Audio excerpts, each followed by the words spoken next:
Williams wanted to shame and disgrace his ex-wife Amara by inviting her to his big wedding. He thought she would come alone, looking sad and disappointed. But instead she arrived in a shiny black Rolls-Royce with a handsome billionaire named Desmond, a man who truly understood her worth, standing proudly beside her. In front of them were their handsome triplets. Williams muttered to himself in disbelief, "I thought she was barren." His eyes widened. He couldn't believe the sight before him.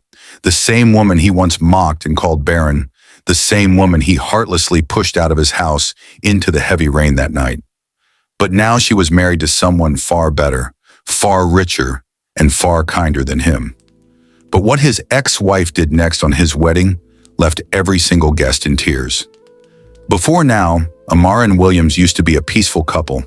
They were newly married and it felt like the world was theirs.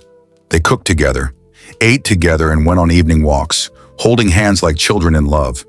To them, marriage was sweet. Their love was unconditional and people admired them. But as months passed after their wedding, one thing was missing: a child. At first, they didn't worry. Amara believed it was only a matter of time. She prayed every day, hoping that God will hear her one day. William still smiled at her and told her not to think too much. But as 1 year became 2, whispers and pressure from every corner began to rise. Whenever William went out to relax with his friends, their laughter carried daggers. They always insulted him. "You married your fellow man, who warms your bed." Their cruel jokes sank deep. William tried to ignore it, but inside something was breaking. His mother's voice made it worse. She called Williams every week, her words sharp like knives. "Is she pregnant yet? How long will I wait? William, listen to me. A man without a child is no man at all. I told you to marry Nini from the village. By now she would have filled your house with children. Why tie yourself to a barren woman?" All the blames were going to Amara as though she was the one who created herself. No one asked whether Williams had a low sperm count, or maybe he was not able to impregnate a woman, but everyone blamed the wife, Amara, with the conclusion of barrenness and unfruitfulness. Slowly, their house that was once full of laughter began to grow quiet. The fire of their love, bright and strong in the beginning, was slowly dimming under the weight of waiting. The house became a battlefield. Small talks turned into quarrels and smiles turned into silence. One evening, after another phone call from his mother, William exploded. "You can't even give me one child," he shouted, his eyes dark. "Just one, only one. Amara, are you this useless? What kind of a woman are you?" Amara froze, her heart shaking. "William, I thought we were in this together. I thought we agreed to wait and trust God," but his words were sharp like swords. "Together? Together for what? You are barren, a barren witch. You have tied your womb. You have ruined my life. How can I trust God for you? I've just wasted my years with you." Her tears fell hot on her cheeks. "William, I can't believe you are the one saying this to me." William started misbehaving. He stayed out at night, drank all the time, and started sleeping with different women in hotel rooms. Few days later, trouble walked into the house. William's mother arrived, her face hard, her tongue sharper than a blade. She didn't come alone. She held a lady in her late 20s. Her name was Nini. She was in a red seductive gown with village vibes. William's mom didn't even sit down before she started shouting, "Where is that witch?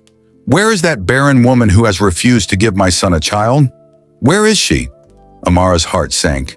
She came out slowly, her voice trembling. "Mama, please, it is not my fault. God will help us. I am praying."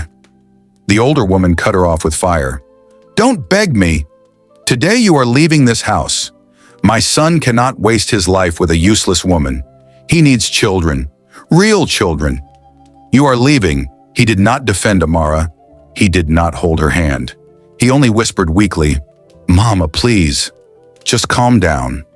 But as his mother ranted, William's eyes strayed to the young woman who had come with her, Nenem.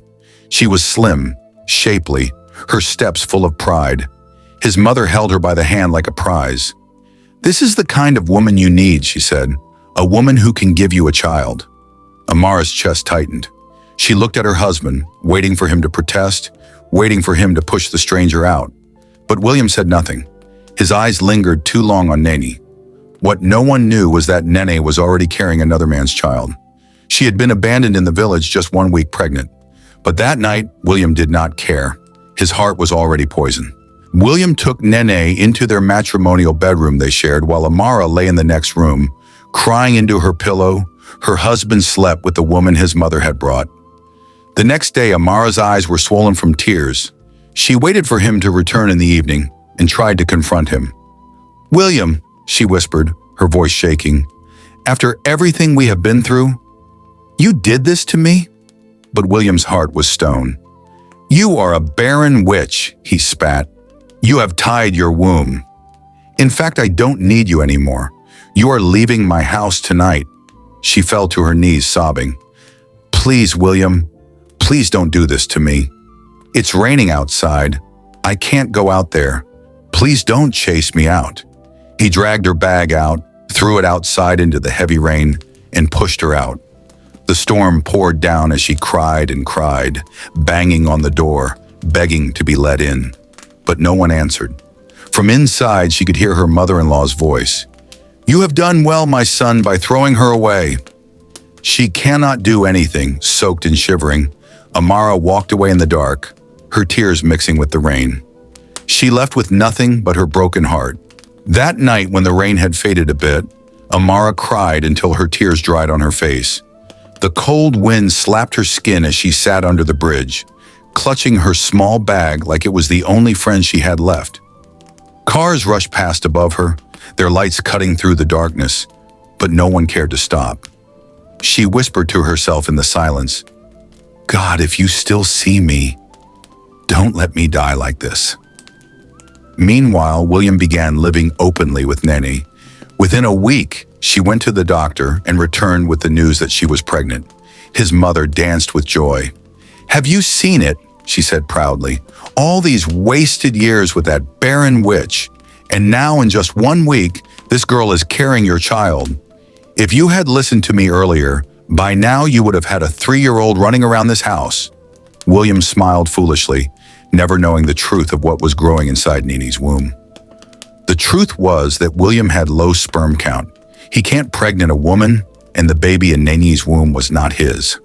Days passed. As Amara walked along the roadside, her mind was filled with bitter thoughts. How could William do this to me? How could the man I gave my life to throw me away like trash? She shook her head, tears slipping down her cheeks as she tried to cross the busy road. But Amara was so lost in her pain that she did not see the car coming.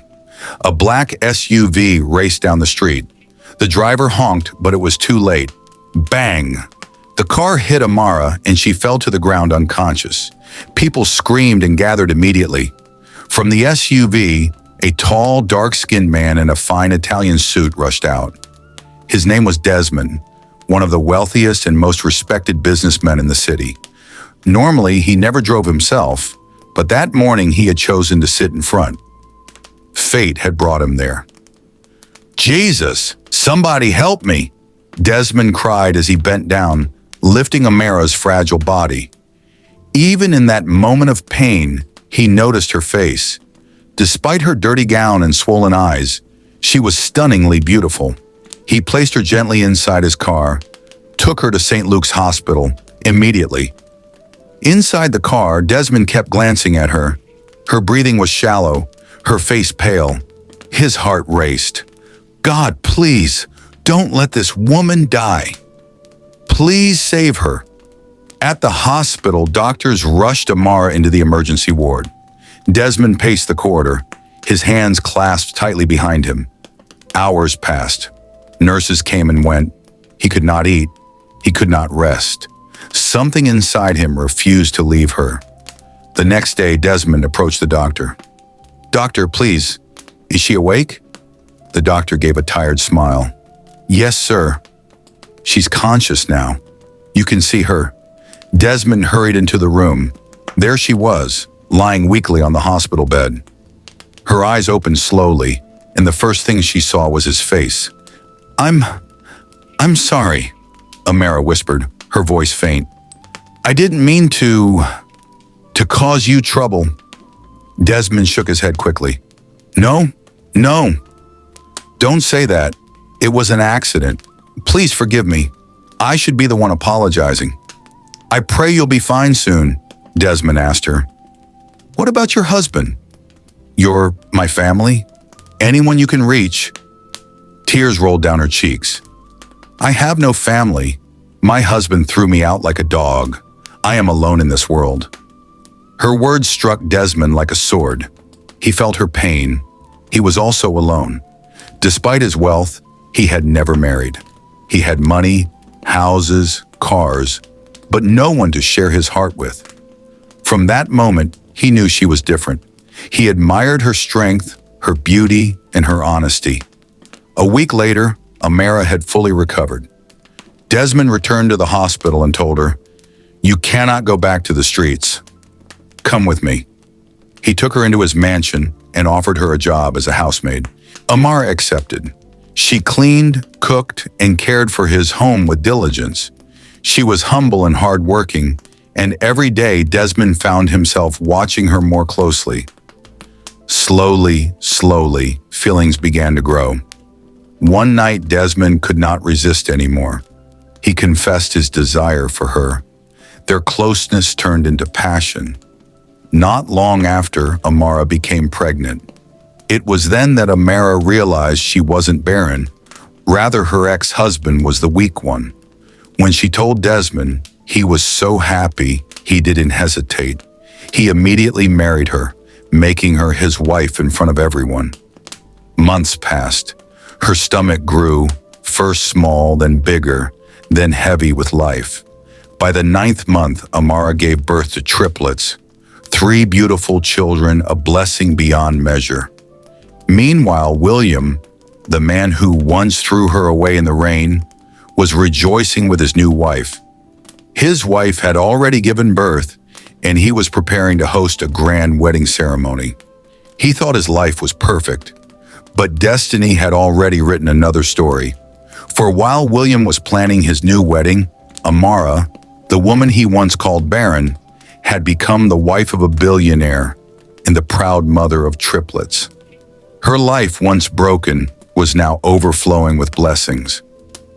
William's business had a problem that year. One of his containers sank into the ocean.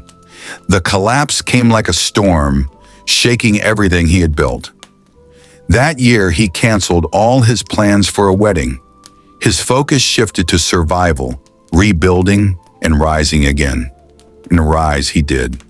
After years of struggling, he stood tall once more, wealth restored, reputation shining.